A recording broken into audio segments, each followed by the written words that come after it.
Always the fighting spokesman of the President, former Congressman, now spokesman, Attorney Harry Roque. Lahat po ng anti-illegal drugs advocate, ngayong araw na ito, palakpakan po natin ang ating sarili.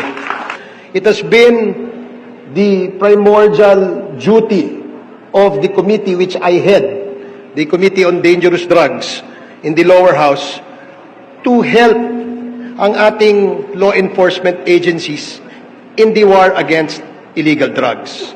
Napakaswerte po ng Pilipinas dahil nagkaroon ho tayo ng pagkakataon na magkaroon ng isang presidente na ang advokasya ay labanan ang ating problema sa droga.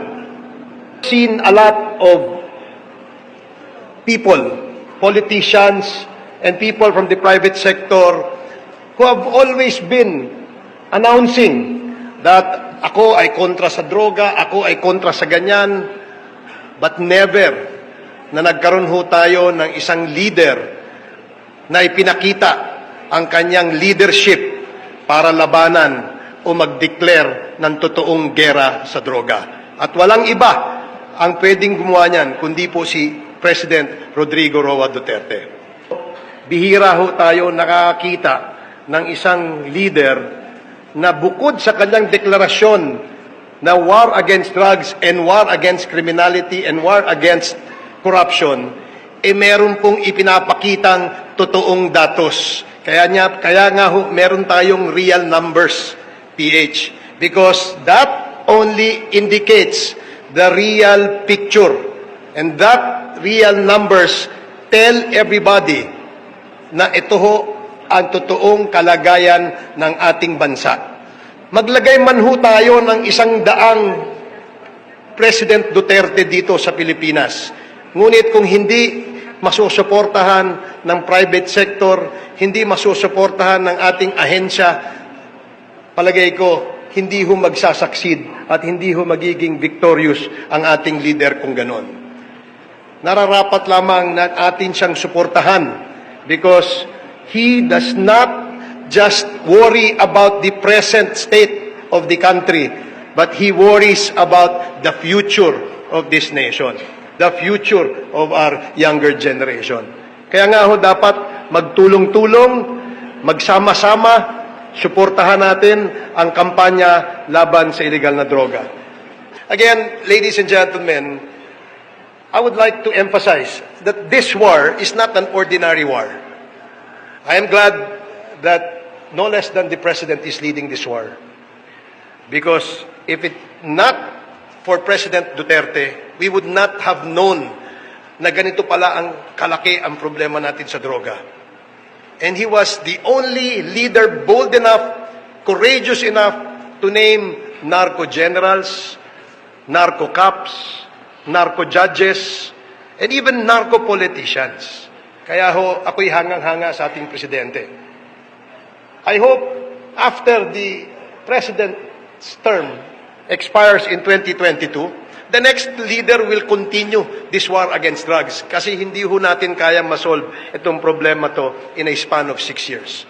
If given a chance and if I will be asked, ano bang dapat gawin natin para ma-continue o ma-sustain itong gera kontra sa droga? Ako ho, candidly, I answered that question. I was asked that question several times. At ang sinabi ko ho, abay, kailangan natin ng extension pa kay President Duterte nang sa ganon ipagpatuloy itong kontra-droga ang programang ito. I was misquoted. They asked me, sabi niya, you want the President to extend this term? Of course, I answered candidly. Sinabi ko, bakit naman hindi?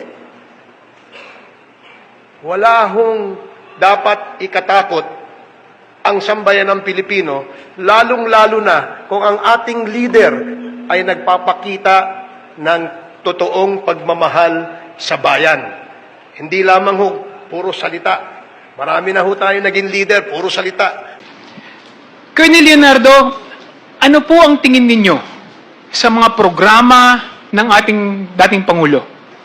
Kung ano yung mga nagawa niya sa Davao, kung ano yung nagawa niya sa ating bansa, ano po ang tingin ninyo sa totality ng kanyang mga naging programa? Ito ay general opinion lang po ang may bibigay. Noong 2016 po, o prior 2016 po, napakagulo ng sitwasyon sa buong Pilipinas when it comes to drugs, Mr. Chair. Talaga pong kahit kaming mga pulis po ako noon, nakita ko po halos hindi na po namin pansinin yung mga gumagamit ng droga na maliliit lamang dahil ang dami pang dapat na unahin yung pong mga pushers and mga drug lords nung mga panahon po na yon. Kaya naniniwala ako na I believe doon po sa war on drugs ni PRRD dahil talaga naman pong napakinabangan ng buong Pilipinas dahil gumanda naman po yung naging tahimik po somehow. Compared doon sa 2022, wala na pong drugs. Wala na po halos. Yun po ang masasabi ko, Mr. Chair.